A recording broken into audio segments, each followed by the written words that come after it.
Did you know that, according to a study from the University of Pennsylvania, people form first impressions in a mere tenth of a second? Or that, as research from Harvard University suggests, nonverbal cues account for over 90% of the emotional content communicated in any interaction?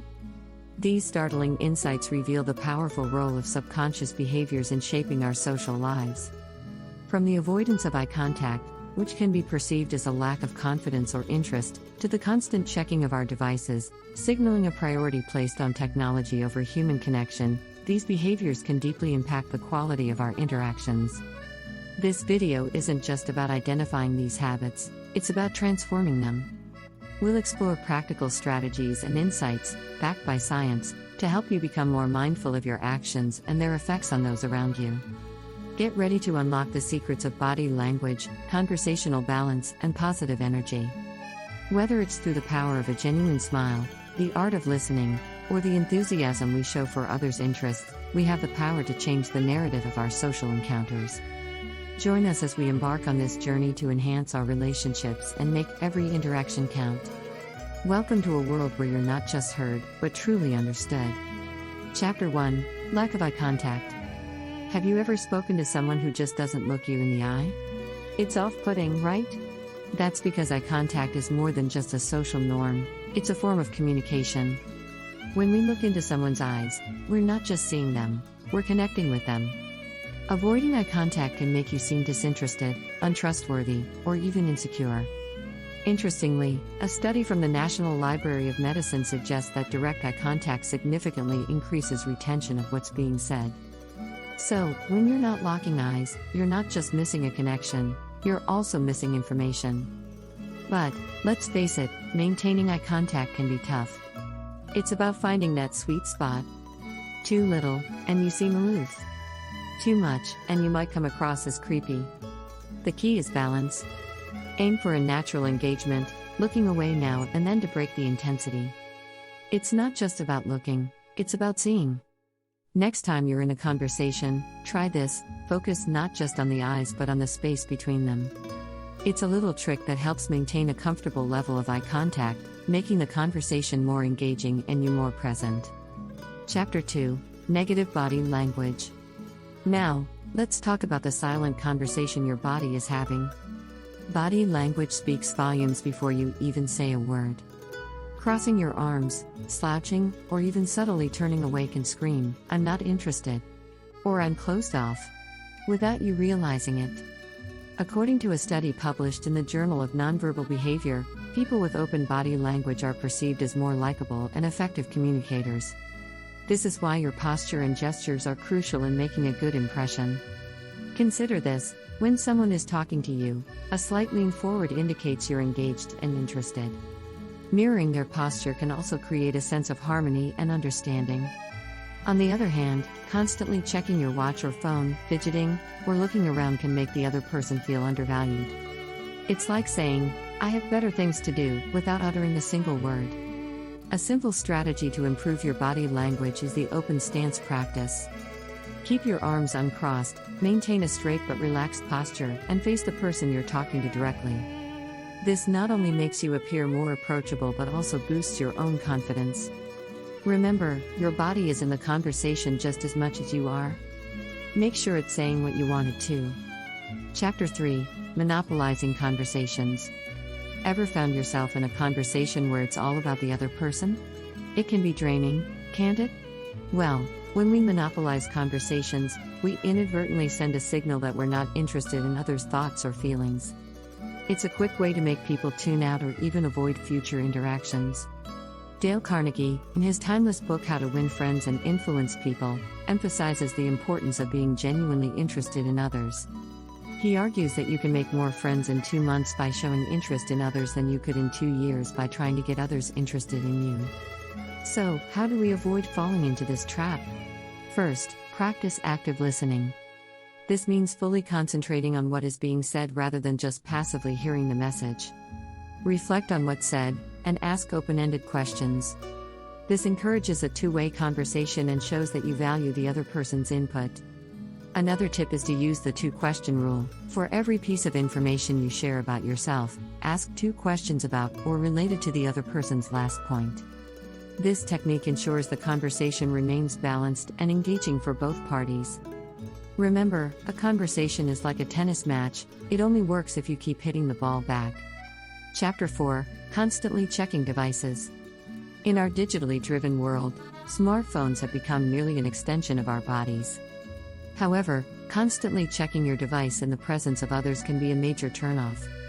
It sends a clear message: you're not as important as whatever is on my phone. A study from the Pew Research Center reveals that 82% of adults believe smartphone usage in social settings frequently or occasionally hurts conversations. Imagine that, 8 out of 10 people around you might feel disregarded if you glance at your phone.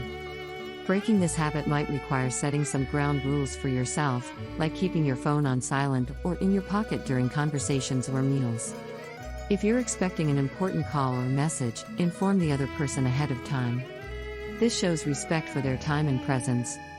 Creating phone-free zones or specific times when you consciously decide not to check your device can also help cultivate more meaningful interactions. It's about being present. After all, the most significant gift you can give someone is your undivided attention. This practice not only improves your relationships but also helps you become more mindful and focused in your daily life. Chapter 5: Not remembering details. Ever had someone remember your favorite coffee order or bring up that little story you told them weeks ago? Feels good, doesn't it? Remembering details about others is a superpower in building and maintaining strong relationships. It shows you listen, care, and value the person beyond the surface level. A study from the Journal of Experimental Social Psychology suggests that people feel more socially connected and positively towards those who remember personal information about them. But let's be real. With the hustle and bustle of daily life, it's challenging to keep track of every little detail. Here's a tip: make mental or physical notes. After meeting someone or having a meaningful conversation, jot down a few key points they shared with you on your phone or in a journal. Before you see them again, glance over these notes. Mentioning these details in conversation will light up their day and strengthen your connection. Additionally, linking the detail to a visual image or associating it with something you already know well can make it easier to remember. This technique is a form of mnemonic, and it's incredibly effective. For example, if someone says they love hiking in the Rockies, you might visualize them wearing hiking gear standing on a mountain. This silly image can help you recall their interest in hiking next time you chat. Chapter 6: Interrupting others. We've all been there, eager to jump into a conversation with our point, story, or opinion. However, regularly interrupting others can be perceived as disrespectful and imply that what you have to say is more important than their contribution.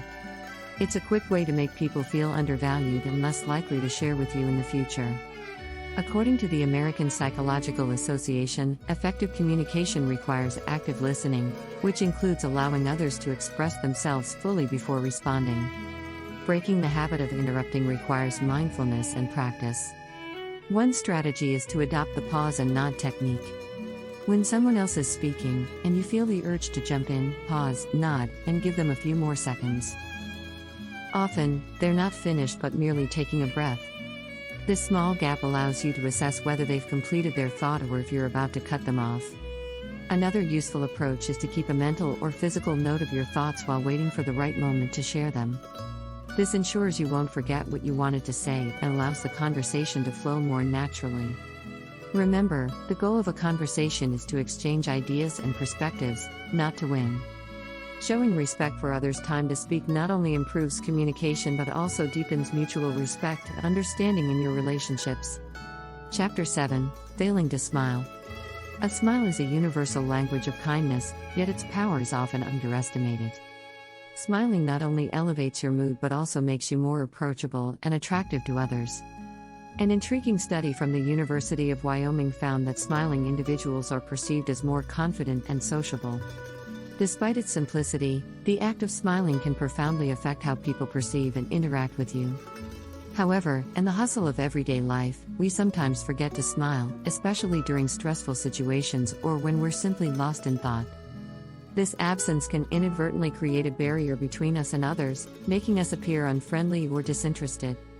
To counter this, try to cultivate a habit of smiling, particularly when greeting someone or when thanked. It doesn't have to be a broad grin, a genuine, gentle smile is enough to warm up interactions.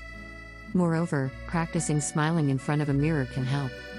This exercise isn't about forcing a smile but rather becoming comfortable with your smiling self.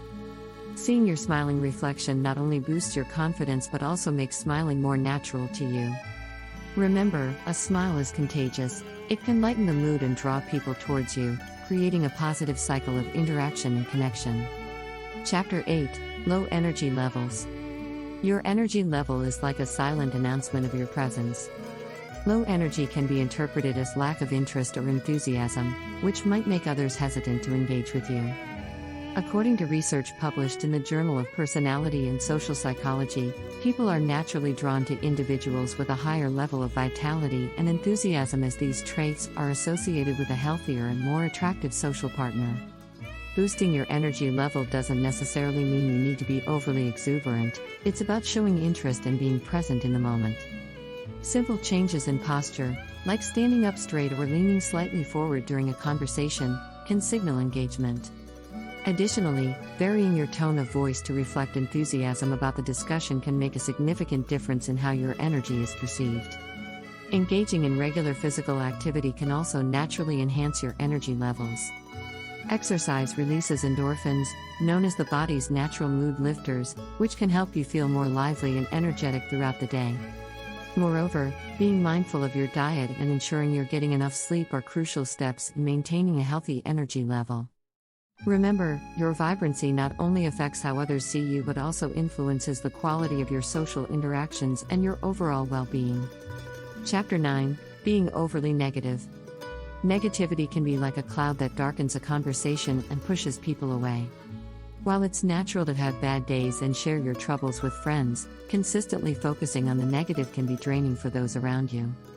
A study from the University of Michigan found that exposure to negative people can increase one's risk of depression. This doesn't mean you should hide your feelings or pretend everything is fine when it's not. Rather, it's about finding a balance and also recognizing the power of positivity. One way to combat this tendency is to practice gratitude. Start by sharing one positive thing that happened to you each day when you converse with others. This simple practice can shift the focus from what's going wrong to what's going right. It's also contagious. Your positivity can inspire others to reflect on their own positive experiences, transforming the overall tone of a conversation. Another strategy is to be mindful of your language. Phrases that start with "unfortunately," "I hate," or "I can't stand" set a negative tone. Try framing things in a more neutral or positive light. For instance, instead of saying, "I can't stand the traffic," you might say, "The traffic was challenging, but I listened to a fascinating podcast." Small tweaks in how we express ourselves can significantly alter the energy we bring to our interactions. Chapter 10: Lack of Enthusiasm for Others' Interests. Showing genuine interest in what others are passionate about is a cornerstone of building strong, meaningful relationships. Ignoring or dismissing someone's interests can make them feel undervalued and less likely to open up in the future.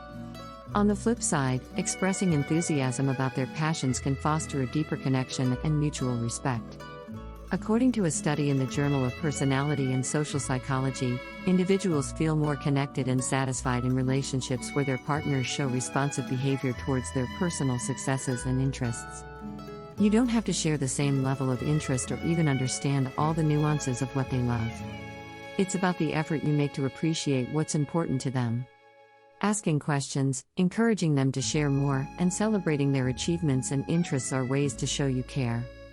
For instance, if a friend is excited about a cooking class they're taking, ask them about what they've learned or if they have favorite dishes they'd like to share. It's also helpful to remember details from these conversations and bring them up later. This reinforces your interest and shows that you were genuinely listening. For example, how was the photography exhibit you were looking forward to? Such follow-ups make people feel seen and appreciated, strengthening the bond you share.